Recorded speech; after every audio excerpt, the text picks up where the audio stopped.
नर्मदा में इस वक्त पंचकोशी परिक्रमा चल रही है, जिसके लिए श्रद्धालु दूर दूर से आ रहे हैं।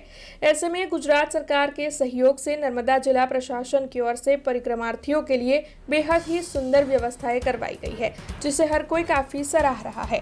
दरअसल जिला प्रशासन की ओर से श्रद्धालुओं के लिए रहने की, खाने पीने की, चाय नाश्ते की, नींबू शरबत से लेकर ठंडे पानी तक की व्यवस्था निःशुल्क करवाई गई है। इसके अलावा तिलकवाड़ा घाट और शहराव घाट के साथ रेंगण घाट पर डोम और डोम के अंदर कुर्सी, पंखे, light, cooler, fire safety, CCTV कैमरे जैसी कई व्यवस्थाएं भी करवाई गई है। लोगों को दिक्कत ना हो, इसीलिए उनके रहने का आरामदायक बंदोबस्त भी करवाया गया है। तो वहीं परिक्रमा के दौरान नर्मदा के पवित्र नीर से स्नान करने वाले महिला स्नानागार और पुरुष चेंजिंग रूम की भी विशेष व्यवस्था करवाई गई है। इसके अलावा परिक्रमा रूट के कार्यक्षेत्र में आने वाले इलाके में मगरमच्छ से सावधान रहने के साइन बोर्ड भी लगवाए गए हैं। इन सभी सुविधाओं से जो श्रद्धालु आ रहे हैं परिक्रमा करने के लिए, वो बेहद ही खुश है और नर्मदा जिला प्रशासन की काफ़ी तारीफ भी कर रहे हैं। हमारी आस्था, हमारी व्यवस्था એ અંતર્ગત મોદી સરકાર તરફથી ઘણી સારી વ્યવસ્થા કરેલી છે।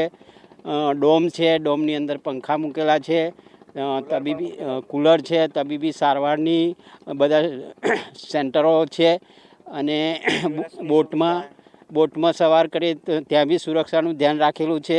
લાઈફના જે પેલા જેકેટ છે બધાને પહેરાવવામાં આવે છે અને પછી જ તમને એ નદી પાર કરાવવામાં આવે છે। બીજું કે દિવસે બી તાપમાં બી ઘણી બધી વ્યવસ્થા સરકારે કરેલી છે, એટલે મોદી સરકારનો ખૂબ ખૂબ આભાર માનીએ છીએ। આ મારી પહેલી જ યાત્રા છે અને હું અંકલેશ્વરથી આવું છું। દિવ્યકાંત પરમાર। હું પિયુષભાઈ પટેલ વડોદરાથી પરિક્રમા કરવા માટે આવ્યો છું। છેલ્લા 5 વર્ષથી સતત પરિક્રમા કરું છું।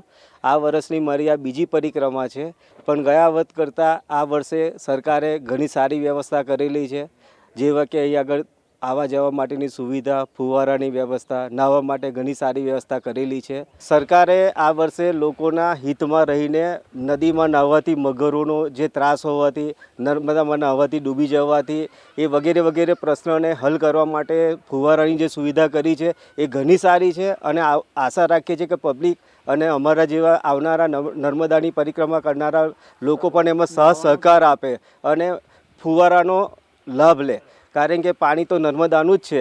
એ સિવાય બીજી બધી મેડિકલની પણ સુવિધા કરેલી છે। ઘણી આહલાદક સુવિધાઓ છે।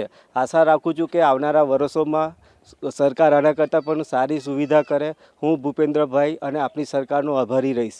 हमसे जुड़े रहने के लिए हमारे YouTube चैनल को सब्सक्राइब करें और नई वीडियो की नोटिफिकेशन के लिए बेल आइकॉन को दबाएं।